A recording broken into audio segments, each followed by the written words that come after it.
Hello दोस्तों।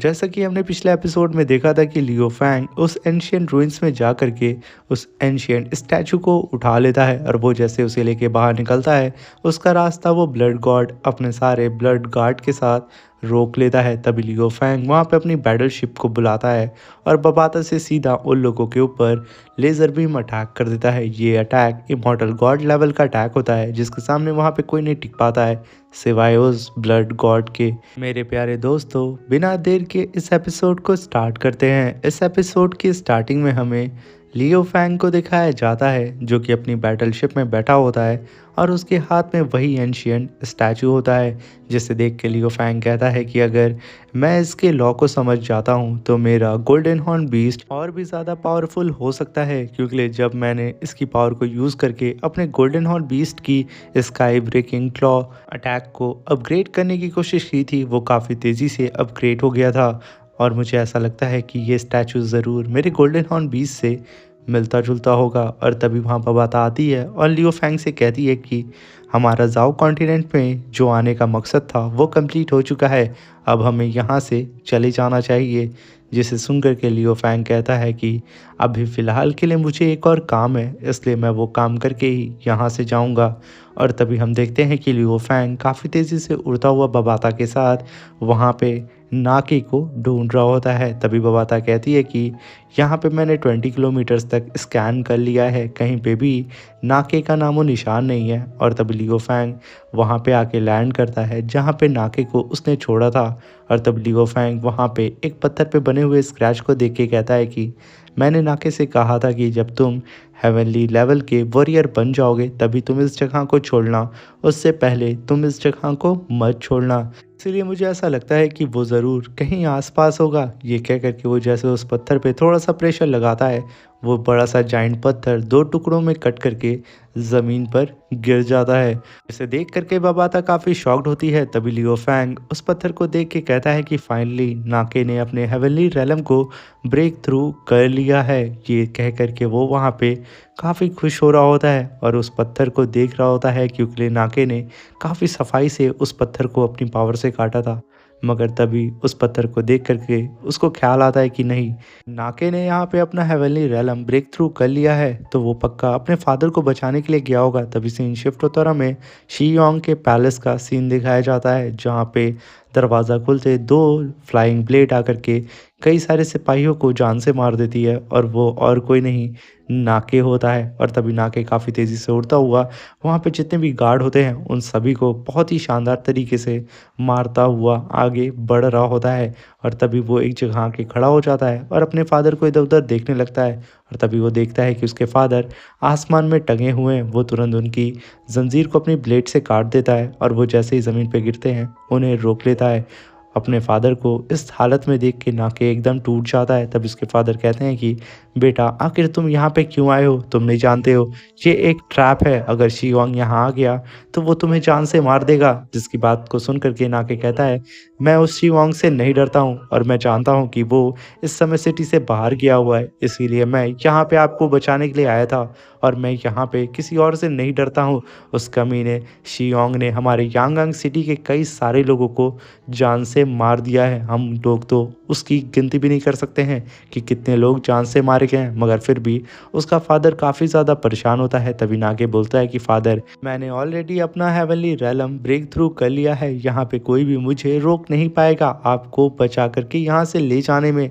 ये कह कर के वो अपने फादर को लेकर के जाता है। तभी दरवाज़ा खुलता है, ढेर सारे वॉरियर उसकी ओर आते हैं। तभी नाके अपने फ्लाइंग ब्लेड्स को बाहर निकालता है और उस ब्लेड से काफ़ी शानदार तरीके से उन सारे के सारे वॉरियर्स को काट करके रख देता है। उसके सामने तो कोई भी वॉरियर टिक नहीं पाता है। वो उन सबको मार करके सीधा उस मेंशन से बाहर आता है। तभी आवाज़ आती है कि तुम यहाँ पे अकेले हो, तुम्हारा दोस्त लियो फैंग कहाँ पे है। ये और कोई नहीं वही विच होती है और यहाँ पे सच में नाके को लेकर के ट्रैप को बिछाया गया था। भले ही यहाँ पे 80 साल हो गए हैं तो क्या हुआ। और तभी हम देखते हैं नाके अपनी फ्लाइंग ब्लेड से सीधा उस विच के ऊपर अटैक कर देता है। वो अपनी दो फिंगर से ही उस दोनों ही ब्लेड को तोड़ करके रख देती है और नाके से कहती है कि चुपचाप तुम मुझे अपने दोस्त का पता बता दो। ये कह करके वो तुरंत उसको अपनी पावर से अपने पास खींचती है और उसको गर्दन से दबा देती है और कहती है कि अगर तुमने नहीं बताया तो आज यहीं पे तुम दोनों को मैं जान से मार दूंगी। ये सुन करके नाके तुरंत उसके ही मुंह पे थूक देता है। ये बात उसको काफ़ी ज़्यादा हर्ट कर जाती है। वो इतना ज़्यादा आग बबूला हो चुकी होती है कि वो तुरंत नाके को उठा करके आसमान से ही सीधा ज़मीन पर पटक देती है। वो कंटिन्यू उसे इधर उधर लड़ा रही होती है और कहती है कि अगर तुमने यहाँ पे अपने दोस्त का पता नहीं बताया तो मैं तुम्हें जान से मार दूंगी। मगर उसकी बात को सुन करके नाके का एक ही जवाब होता है कि मैं नहीं जानता हूँ। वो और भी ज़्यादा उसे टॉर्चर करने लगती है। उसकी हालत इतनी बुरी हो जाती है कि वो उठ भी नहीं पा रहा होता है। तभी उसको इस हालत में देख के उसका फादर भी एकदम टूट जाता है। तभी वो विच सीधा नाके के फादर की गर्दन को अपनी स्पिरिचुअल पावर से दबा देती है और कहती है कि अगर तुमने यहाँ पे नहीं बताया तो मैं आज तुम्हारे फादर को तुम्हारी आंखों के सामने जान से मार दूंगी। ये कह करके वो धीरे धीरे करके उसके फादर की गर्दन को दबा रही होती है और कहती है कि जल्दी से बता दो कि तुम्हारा दोस्त लियो फैंग कहाँ पे है। ये सुन करके नाके कहता है कि मुझे सच में नहीं पता है। वो अपने फादर की इस हालत को देख के वहीं पे तड़प रहा होता है। उसके पास इतनी जान नहीं होती है कि वो हिल सके। तभी वो विच कहती है अब देर हो चुकी है, तुम्हारा बाप यहाँ पे मारा जाएगा। ये कह करके वो जैसे ही नाके के फादर को मारने वाली होती है तभी पीछे से आवाज़ आती है, तुम मुझे ढूंढ रही थी क्या। और पीछे खड़ा होता है लियो फैंग और वो विच जैसे ही पलटती है लियो फैंग तुरंत उसकी खोपड़ी को पकड़ लेता है। वो छटपटाती है, खुद को छुड़ाने की कोशिश करती है मगर लियो फैंग उसकी खोपड़ी को फोड़ देता है और उसके पेट में अपने हाथ को घुसेड़ के उसके कोर को वहीं पे ब्लास्ट करके रख देता है और तुरंत उसकी बॉडी को पकड़ के ज़मीन पे दे मारता है। यह देख करके जितने भी अदर वॉरियर होते हैं उनके तो होश उड़ जाते हैं। वो काफ़ी तेज़ी से लियो फैंग को मारने के लिए आते हैं मगर लियो फैंग अपनी जगह पे खड़े होकर के अपनी शॉट के सिर्फ इशारे से ही उन सारे के सारे वॉरियर्स को जान से मार देता है। यहाँ पे लियो फैंग ब्लड वॉरियर पे जो प्रमोट हो गया था, लियो फैंग को देख करके नाके काफ़ी खुश होता है और इधर लियो फैंग लाशें बिछा देता है। और तभी वहाँ पे एंट्री होती है वर्ल्ड लॉर्ड शी योंग की, जो कि अपनी बैटलशिप के साथ आते ही कहता है कि मैं कमीने तुम्हें जान से मार दूंगा। जिसे देख करके लियो फैंग कहता है अच्छा हुआ कि तुम यहाँ आ गए वरना मैं तुम्हें ढूंढते हुए तुम्हारे पैलेस तक आ जाता। तभी लियो फैंग नाके से कहता है कि तुम अपने फादर को लेकर के यहाँ से चले जाओ। और उधर शी योंग कहता है कि तुमने मेरे 3 डिसेबल को मार दिया और मैं तुम्हारी तलाश 80 साल से कर रहा हूँ, आज मैं तुम्हें नहीं छोड़ूंगा। ये कह करके वो अपने कोल्ड ऑरा को चारों तरफ फैलाने लगता है। और तभी लियो फैंग नाके को चिल्ला के कहता है जल्दी से यहाँ से जाओ। और तभी नाके वहाँ से चला जाता है और लियो फैंग उससे फाइट करने के लिए आगे बढ़ने लगता है। जिसे देख करके बबाता कहती है कि लियो फैंग तुम डोमेन लॉर्ड रैलम पे हो और वो टियर 5 लॉर्ड रैलम पे है, वो एक वर्ल्ड लॉर्ड है। बाता की बात को सुन करके लियो फैंग कहता है तो अच्छा है ना, मुझे वैसे भी डोमेन लॉर्ड को मारने में मज़ा नहीं आएगा जितना टियर 5 के लॉर्ड रैलम के बंदे को आएगा। ये कहते हुए वो उसकी सारी स्पिरिचुअल शील्ड को तोड़ता हुआ सीधा उसकी बैटलशिप के एकदम करीब पहुंच जाता है और अपनी स्वॉर्ड को निकाल करके उसकी बैटलशिप में क्रैक करके सीधा उसके सामने आकर के अपीयर हो जाता है।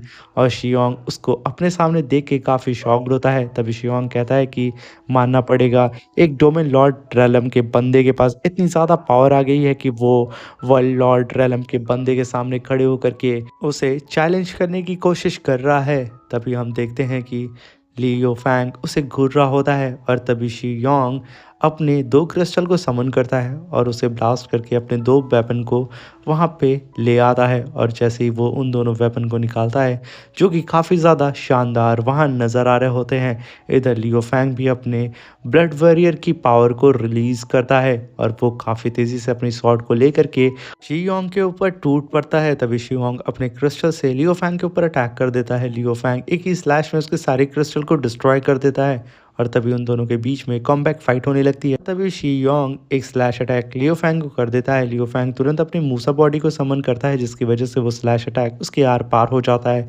और तभी लियो फैंग उसके साथ आकर के फिर से कॉम्बैट फाइट करने लगता है मगर वो दोनों ही एक दूसरे को टच नहीं कर पाते हैं। तभी शी योंग लियो फैंग को देख करके मुस्कुराता है और सीधा उसे अपने डोमेन वर्ल्ड में कैद कर लेता है। जिसे देख करके बबाता कहती है कि लियो फैंग शी योंग का ये इंटरनल वर्ल्ड है और इसने अपनी लॉर्ड रैलम की पावर को यूज़ करके इसे क्रिएट करा है।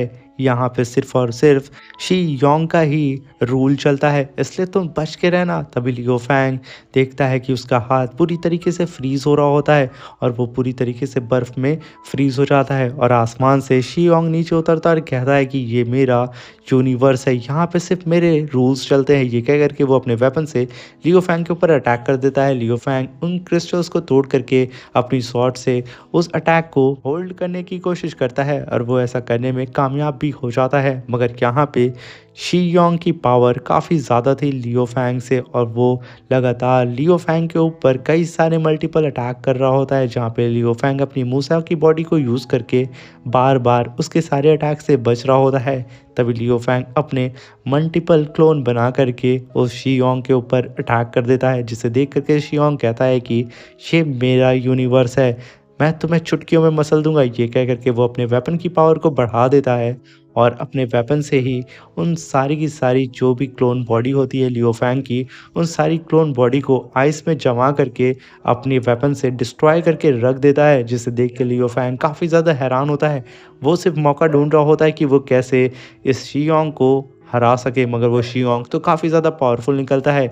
मगर लियो फैंग भी कम नहीं था, वो उसे मजबूर कर देता है कि शियोंग अपने डिफेंसिव शील्ड को बाहर निकाले और वो ऐसा ही करता है और वो अपने चारों तरफ अपने डिफेंसिव शील्ड को निकाल लेता है और कहता है कि सच में पहली बार किसी ने मुझे इतना मजबूर कर दिया कि मैं यहाँ पे अपने डिफेंसिव शील्ड को बाहर निकालूँ। तभी लियो अपनी मूसा की बॉडी में ट्रांसफॉर्म हो करके उसके मुंह पे एक स्क्रैच दे मारता है, जिसे पा करके अब यहाँ पे शियोंग भड़क चुका था। वो कहता है कि तुम्हारी इतनी औकात, ये कह करके वो अपने पावर को रिलीज करता है, जिसकी वजह से लियो की सारी बॉडी वहाँ पे फ्रीज हो जाती है और तुरंत वो आसमान में जा करके एक डोमेन को क्रिएट करता है। उस डोमेन की वजह से वहाँ पे लियो काफ़ी तेज़ी से उसकी तरफ खींचा जा रहा होता है, वो खुद को यहाँ कंट्रोल नहीं कर पाता है। तभी शी योंग अपनी पावर से लियो को खींचता है और उसकी गर्दन को पकड़ लेता है और कहता है कि ये मेरा यूनिवर्स है और यहाँ पे मेरा लॉ चलता है। तभी लियो अपनी मूसा बॉडी को बाहर निकालने की कोशिश करता है, मगर तभी शी योंग उसकी पूरी की पूरी बॉडी को वहीं पे फ्रीज कर देता है, अपनी स्वॉर्ड से उसके चेस्ट में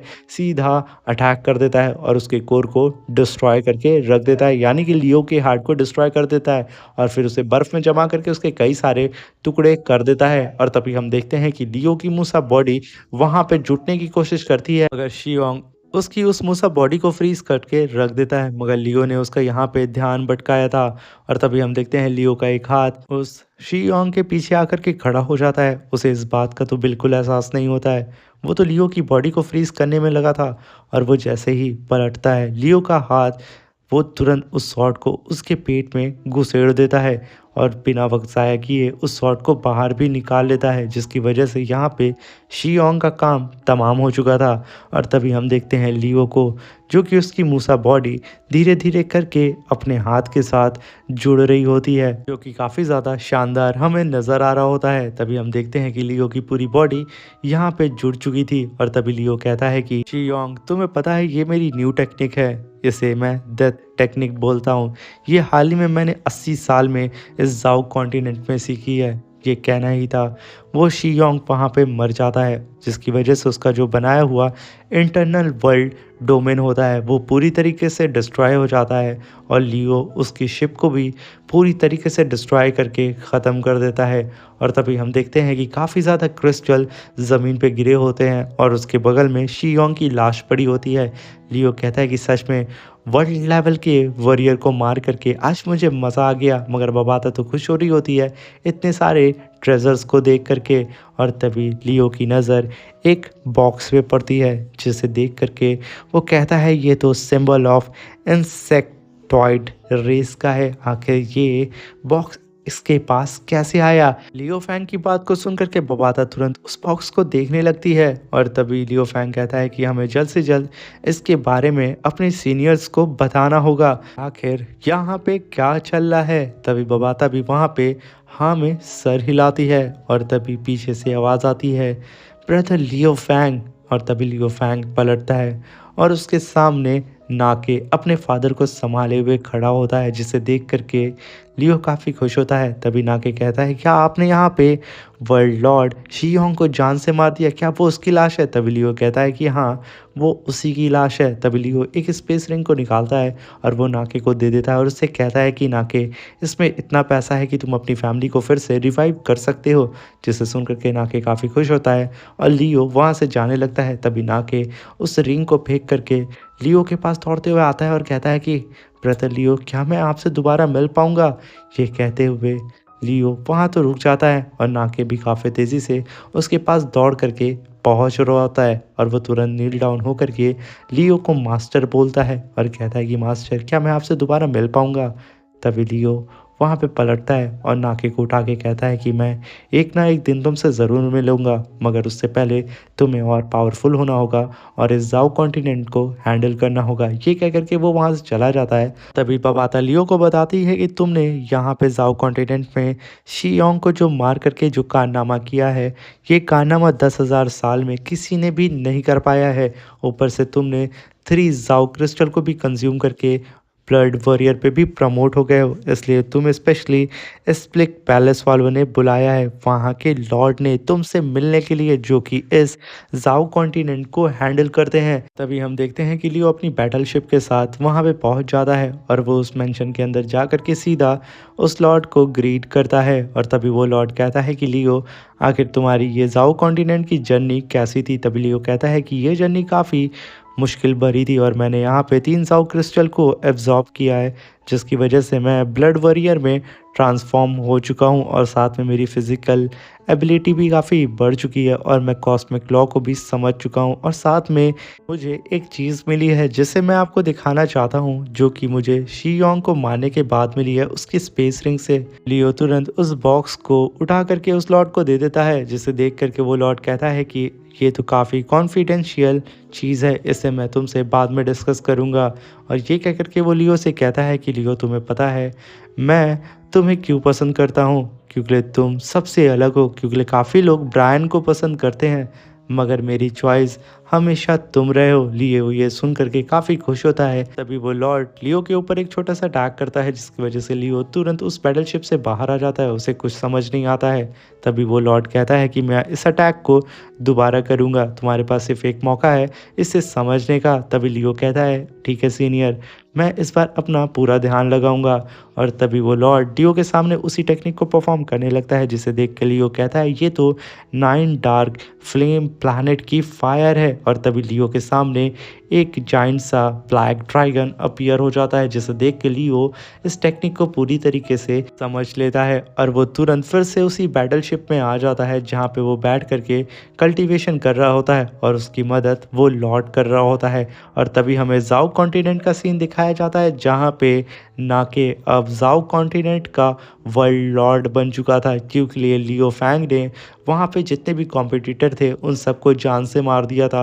अब जाओ कॉन्टिनेंट काफ़ी ज़्यादा सुकून भरी ज़िंदगी जी रहा होता है और नाके लियो फैंग को याद कर रहा होता है। इसीलिए उसने लियो फैंग की एक मूर्ति भी बनाई होती है, क्योंकि लियो फैंग की वजह से ही ये जाओ कॉन्टिनेंट इतनी शांति भरी ज़िंदगी जी रहा है। और इसी के साथ हमारे ये शानदार सा एपिसोड ख़त्म हो जाता है। गाइस, ये था इस मूवी का लास्ट एपिसोड। हम मिलते हैं कोई और एनिमे सीरीज़ में, तब तक के लिए अपना ख्याल रखें, सावधान रहें।